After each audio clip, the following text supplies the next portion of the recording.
Hello everybody, in this episode we are going to fix third gear problems and synchros on 350Z gearboxes, seeing as both of our gearboxes are dead.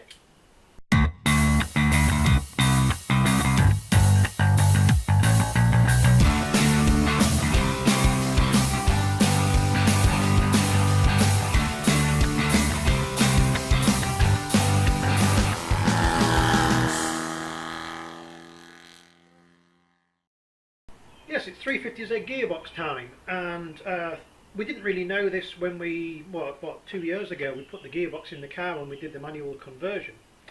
But 350Z gearboxes have two major problems. They're a very strong gearbox otherwise. The first one is that the synchros wear horribly on them, and it seems any gearbox that's done more than about 60,000 kilometres, the synchros will be shot. And it doesn't matter if it's a CDO1 or a 4, I think they did a 6, an 8, the holy grail CDO9 that people pay stupid money for, forget it, the synchros are still made out of cheese on those. And the CD00A, which is the latest version that Nissan do now, they all have the same problems, to differing levels. And if we talk about the synchros first, this is one of the synchro hubs from a CD08, it's a twin cone, so this is third and fourth. Third and fourth the same on the gearboxes. This is a CD08 that we're going to rebuild today, and it's basically made up of an inner brass ring, the drive cone, which is a double cone inside and outside, which is made out of steel, and the outer cone, which is made out of brass. And those three little fellas sit together, and the three pegs that are on there fit into the gear, and that provides the drive. And the change hub actually presses on the outer brass part, that presses both tapers together. The oil film picks up the drive, speeds the gear up, and it snicks into gear. That's the plan. But of course what happens is that when they wear, the oil film doesn't do the oil film jobs. The brass rubs against the steel, it wears the brass away, the steel never wears, and you end up with the cones not making contact with each other, which means that you don't get the synchro effect. So what happens is that on these hubs is that when they wear, actually the inner surface of the inner ring presses against the back surface of the gear, and when the synchros are worn, what happens is that you end up with no gap between the outer ring and the gear. Those two faces touch each other, so when you go to press it into gear, the cones don't do anything. And that rattly sound that you hear on worn 350Z gearboxes, can you hear that? That is the teeth on the centre cone, because it's got too much clearance, rattling around. It's not bearings and stuff that are gone, the bearings are usually good on the gearboxes. It's because the synchro hubs are rattling around because they're worn out. They don't do any harm when they're worn out, you just can't get it into gear very nicely. So what we do to fix that is that in this particular case on third and fourth have the same synchro hubs, and I'll give you the part numbers here for the CD08. And the CD08 parts are available from Nissan dealers, and they are 160 quid plus VAT off the top of my head for those three parts. But actually what you tend to find is that the inner ring, and I've seen this on other gearboxes, that's probably been stuck in the cone from new. So the inner ring on this gearbox, I mean the synchros were shot on it, the inner ring wasn't worn at all. It's probably been stuck in that cone from new, and it's never done any wear, but the outside one was completely dead. But for 60 quid you can buy the CD09 triple cone, and if you just file it very slightly on the outside so the teeth mate, you can actually use the CD09 outer brass ring on the CD08 and earlier gearboxes. So that's what we're doing here, because it was 60 quid instead of 160, and there was no point throwing away good parts. So when we've done that and we assemble it up, we end up with a gap between the brass ring and the gear, which is what we want, so the synchro will function, and that will sort our third and fourth gear out, which are both here. So that's third and fourth gear synchros done with those part numbers. The other problem is fifth and sixth. Now this is, I can't remember if this is fifth or sixth gear. They're both the same on this gearbox, and it's a single cone. These aren't brass, these are steel or something else. and they actually mate onto the cone of the gear there. And of course, when they're worn, common problem, you can't get 350Z gearboxes nicely in a 5th or 6th gear. It's because that synchro is worn. Again, the gears are usually okay. This is the worn one, and there's no gap between those two, so the cones aren't doing anything. And again, simple part. I'll put the part number here. You can get new synchro rings from Nissan, and if we just lay that new ring on there, we've got, I don't know, about a 1.2mm gap there, which is fine. So what we're going to do on this gearbox then, we're going to assemble it up with new synchros in 5th and 6th, which are these type, the black ones, and we are going to use parts of CD09 synchros, the outer parts with the edges filed, the dogs filed so they fit together, and we're going to use those for 3rd and 4th. 1st and 2nd were okay on this gearbox. So that will give us 4 good synchros, which is good. Well, that's how we're going to fix the synchros. The other problem with the 350Z gearboxes is 3rd gear, and if you're going to put more than about 400 or 500 horsepower through these gearboxes, you tend to find that 3rd gear breaks. And what happens is it's not actually the gear teeth that break, it's the synchro drive ring breaks off the gear, and as standard they're made in 2 different pieces and they are braced together. And you can see here on the pictures is that if you're driving along with a lot of power, like we might have, and you give it a load, you get a funny bang sound and there's no drive. And what's happened is that brace joint breaks and this ring here just spins on the gear. Now that in itself isn't a dangerous failure because parts don't come out of the gearbox and it doesn't jam gears and stuff, but it's inconvenient because it means you've got to do drifts in 4th gear, which is fun, but it's also very expensive on tyres. So it would be nice to have 3rd gear back again. So we thought what we'd do is that we would re-engineer that, and the best way of doing that, we thought, and this is a test, is that with the 2 gear parts in 2 pieces as they were when they were broken, the surfaces are all contaminated with braze. So the first thing we did was put it on the cylindrical grinder, and we ground the surface of the gear, the outside surface of the gear and the inside surface of the drive ring to get a nice fresh surface. We did the CAD, you can see here, and the idea was that material that would remove we would replace with a hardened EN36 ring that we designed and made. I made a few of them while we were on. So we machined those from billet, had them hardened and then finished ground them in-house to get the right clearances and fits. Everything was then pressed together and we sent it off, and we've had them electron beam welded. So this is the original drive ring from Nissan and the original gear, but it's got our spacer in the centre of there and 2 electron beam welds running around there.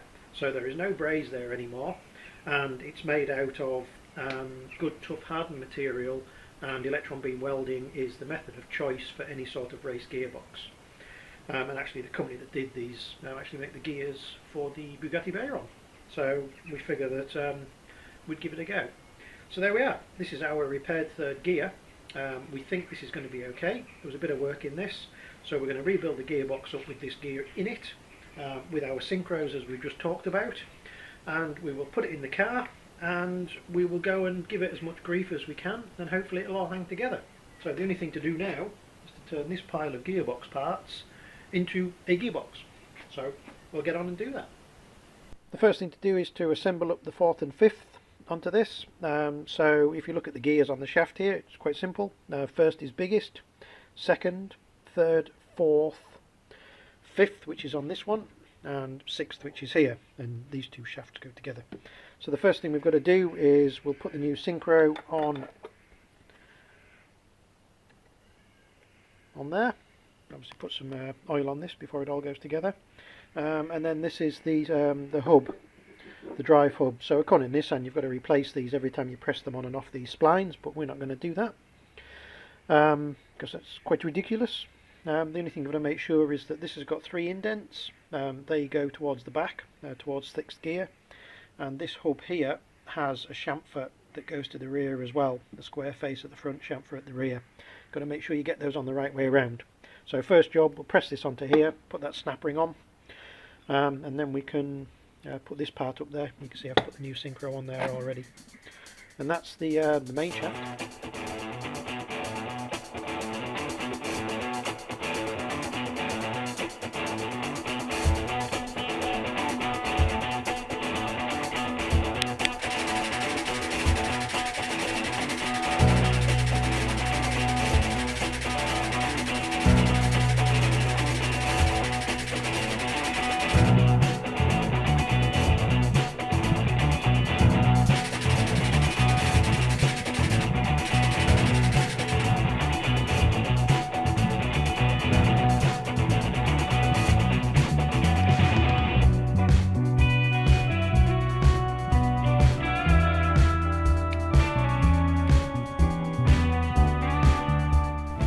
There we are, we've put the hub on, we've put the circlip on, there's a tiny bit of play on the gear there, so that's about right. So all we've got to do is put a bit of oil on here.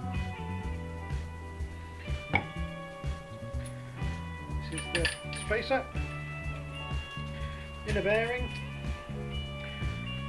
this is the synchro for 6th, that in there, in the right place, input shaft, that's it. That shaft on the gearbox is done. We can now assemble up the 3rd and 4th, because the synchros for 1st, 2nd, 5th and 6th sit on the main shaft. The synchros for 3rd and 4th sit on the lay shaft actually in this gearbox. So we'll assemble that up and good to go.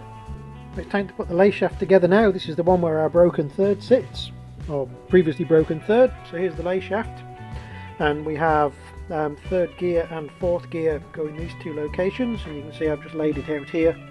So we have the top hat, the bearing, 3rd gear, electron being welded there, synchro hub, 4th gear synchro hub, 4th gear, this is the 4th gear collar and bearing, and then we have these 2 spacers that fit on the ends of the shaft here, and that's where reverse goes once it's together.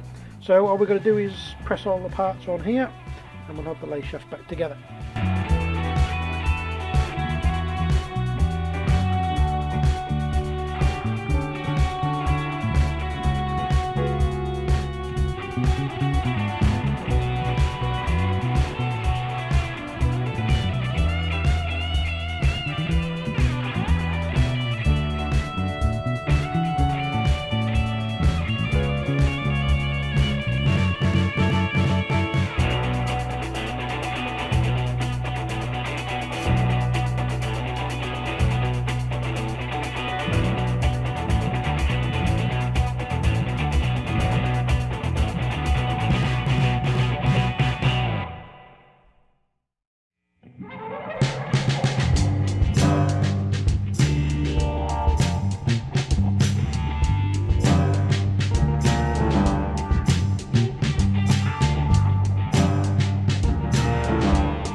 Here's the countershaft built up. That's it, we're done here. So that's our 3rd gear, that's our 4th. And so we pressed on the collars and bits and pieces. So, and here's our synchros. So the next thing to do is to build this as the main shaft into the end plate, which is here, and then we can put it all into the case, which is there.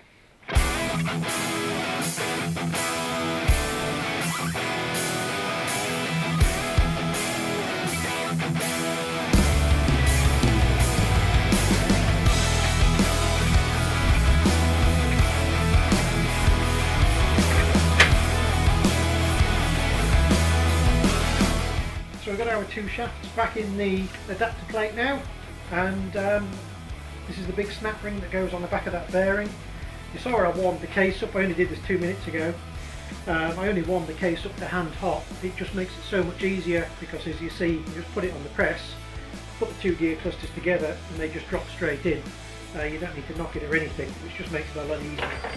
So we'll put the big snap ring on the main gear here, and then we can start assembling up the reverse gear assembly. So I've put the two plates on for the bearing retainers, and there's just 6 bolts in those, a bit of Loctite on, so that's that sorted. Next thing, reverse gears that go down here, and a snap ring that goes into the groove there, so we'll get those sorted.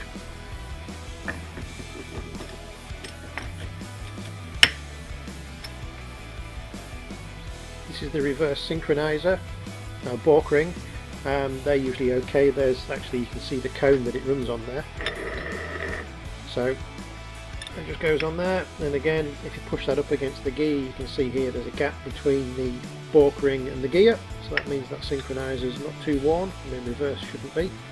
So that's okay. And then we have a synchronizer hub, and there's 3 notches on one side and none on the other. The 3 notches go towards the front of the gearbox, which is towards the gear. And you can see on here that the side with no lip goes to the rear for the synchronizer. So back onto the press, and we'll press that on.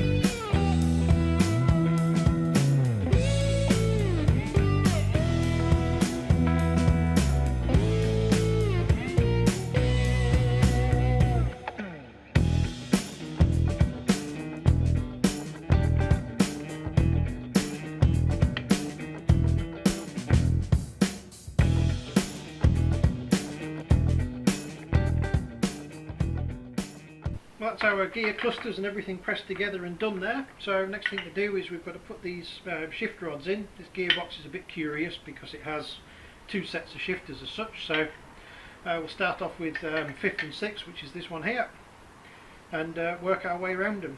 Get the shift mechanisms together and we'll be good.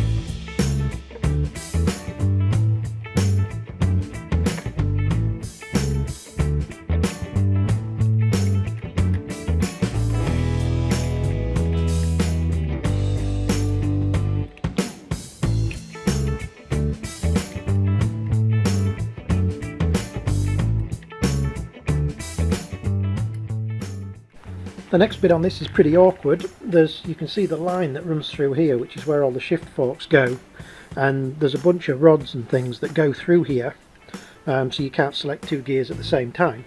And these 2 at the end here, there's a little hole, maybe you can see it from this side. There we are, that hole there. We stick. There we are, that hole there.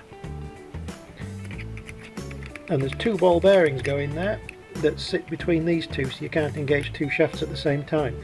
Obviously they're a bit tricky to get in, so the best thing to do is to put some grease on them on a screwdriver.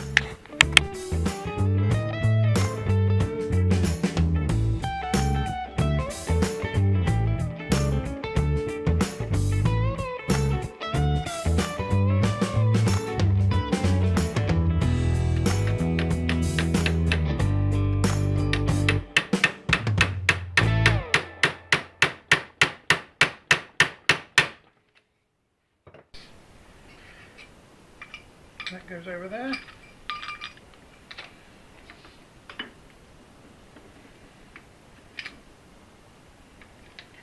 You can tell which way up these rods go because the 3 indents on all the rods point upwards, because that's where the balls and springs go to help you locate it.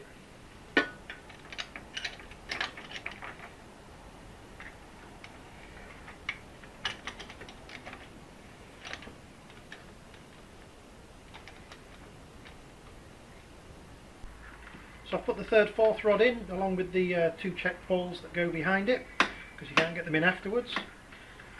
So that's sorted, and we can put the check ball in there, spring,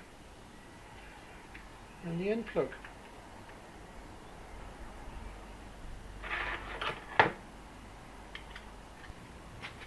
So this is the shift lever for 3rd and 4th, and it has this little cap that sits on, and you've got to get it on the right side. There we are. Don't want to forget that. The little cap sits down into the aluminium selector.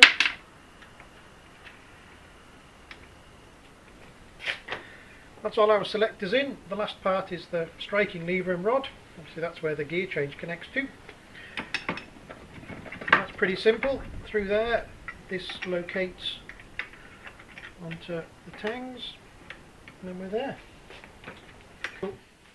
So here we are, we've stood it up in the vise so we can get the case on, and I think usually it's easiest to put the case down over the top because this bit's quite heavy. And you'll also notice the deliberate mistake earlier that I forgot to put the input shaft on the main shaft when I assembled it up, which was a silly thing to do. So I just had to pop the bearing out the back of the lay shaft so I could tip the shafts apart to get this on. But anyway, we're done now. We've put some black silicone Loctite sealer around that flange, so we can we'll put this together now.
Well, the back end's on, tightened up, so we can put the lay shaft bearing in at this end, which just goes into there. There we are, that's it. And the snap ring on the main gear gasket, and then cover. I'll put some sealer on here.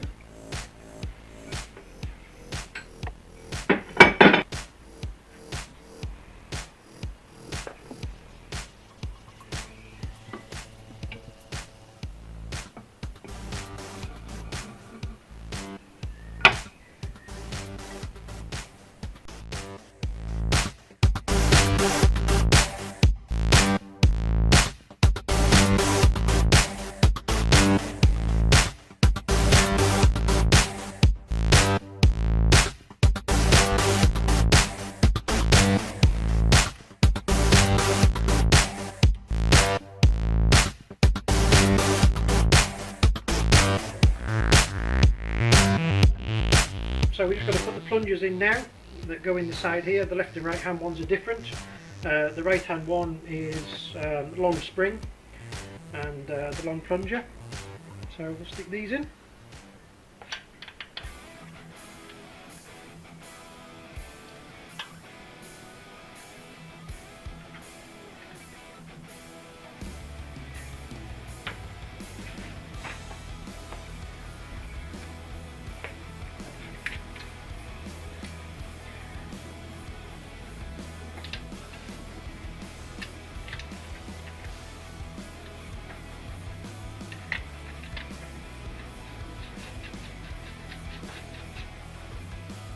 And last job's to put this cap on here. We mustn't forget to put the ball down that hole.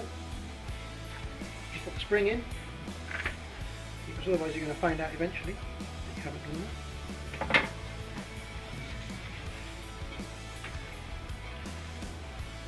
And then the lid.